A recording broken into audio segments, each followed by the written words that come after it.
We need to point up there, right? Because that's the QR code for the coffee. At any time, grab your phone, take a snapshot and donate. I brought along a few stats for you and a few bits of information, but first I think we need to test the emoticons. BB the Link Builder is leading with 1, 2, 3, 4, 5, 6, 7 love cat emoticons. So find your cat emoticons, because I think this is going to be a theme tonight. Cat or dog person. Is there a dog love emoticon?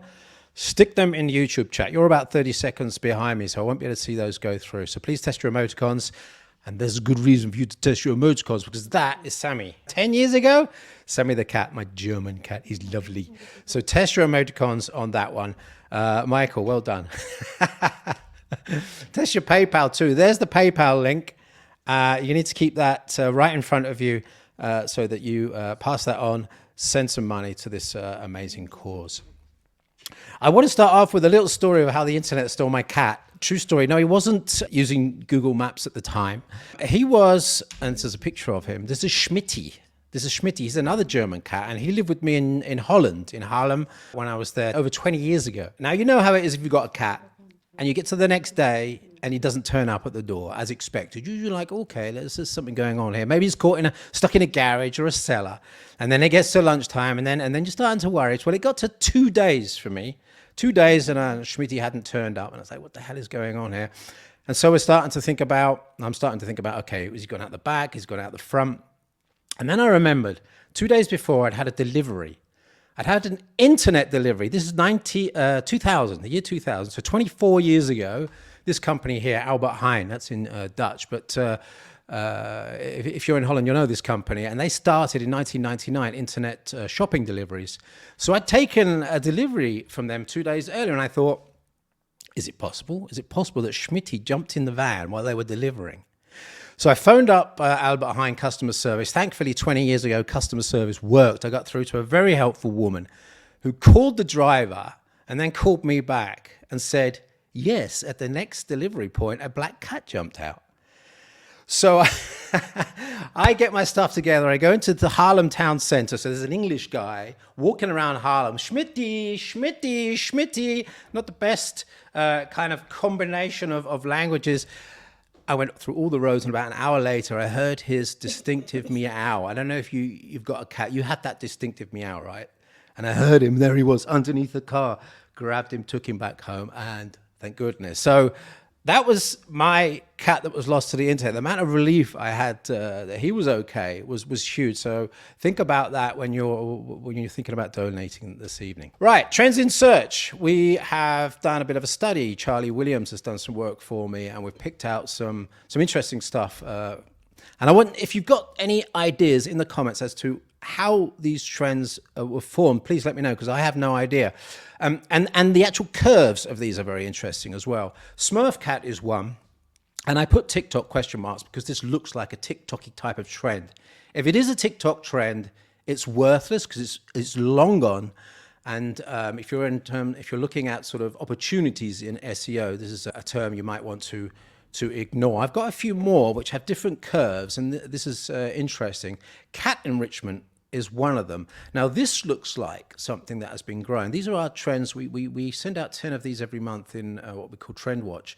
Have a look for that if you want some more stuff. And this looks like an organic one. This looks like it's been growing over time. And in terms of sort of content planning, this might be an interesting one for you to work on. I suspect this is like a PR job. If anyone knows what the hell's going on in the background here, it does sound like someone's trying to build it up.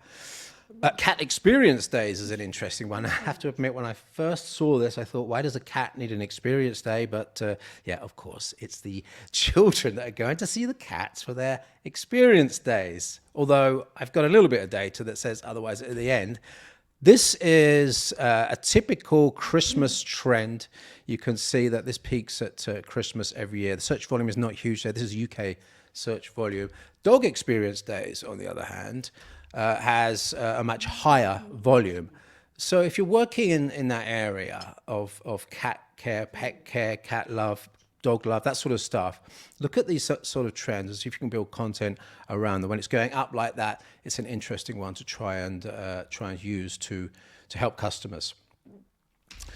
There's another little trend here, and I really, really need your help on this one. Introducing to a kitten to a dog is an annual trend which peaks in October. And I have one idea about what this might be. Is it possible that when a kitten is 6 months old, you can introduce it to a dog? I never heard of that. But if you've got any ideas as to why introducing a kitten to a dog trends in October every year, then I'd love to hear about it. There's a link between fashion and dogs as well, and this is where I bring back the dog experience stuff, because I looked into the dog experience keywords, the environment that goes around that word, as Google sort of links it between URLs, and there's a couple of fashion houses in there. Oliver Bonas is a fashion house. I'm like, what the hell is going on here? It turns out that this is happening. This is 20 cents of ingredients, as far as I can work out: flour, sugar, porridge, and a bit of dried carrot in there for your doggy baking company. Lovely, lovely treats. My advice to you is not to spend 13 euros on this. Spend €1 on the ingredients and to put the 12 euros into the account for this evening, because this is a little bit too extreme for me. Right, more on this in our Sector Watch. I don't have much time left, but I just want to take the top domains and show you the top domains for our analysis of the keywords for dog care and cat care. It's interesting. This is UK data. And for those in the UK, you may not be surprised to see these organizations in there. Two of those are charities. One of them is a commercial, I think a pet walking or a pet home care kind of platform where you can pair up people with pets.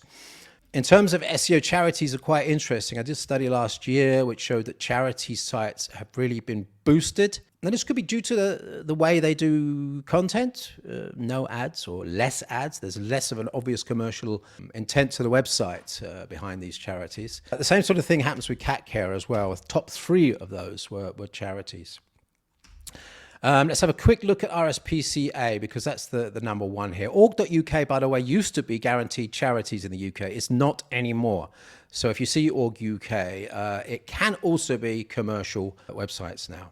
This is the visibility index for that domain over the last 5 years. The visibility index is kind of like your shop front size, your click potential, and there it is going up at the core update. But that's a nice, organic, stable, big number there of clicks. I dive down into the domain and we can see that they've got this advice and welfare site. This is their content strategy. Content marketing, search marketing strategy is under this advice and welfare. And if we dive down there, we can see it's got the same curve as the domain above it. Interesting to see, and this is a great way to measure success of content. You go down to the directory and you see for all the ranking keywords in that directory, what percentage are ranking on page 1, because that's where you need, obviously, the rankings. In this case, this is an excellent, above average, 35%. Now, have a think about that. When you're doing content strategies, this is a great way to measure success over time. You've got to push all those up into the front. You won't get to 100%. We rarely see over 60% for content strategies. If you've got some brand ownership, you might get a bit higher, but that's it. Caring for cats and kittens is that's supposed to be a video there, but it's not working. 435 URLs and a potential 903,000 clicks, potential clicks every month.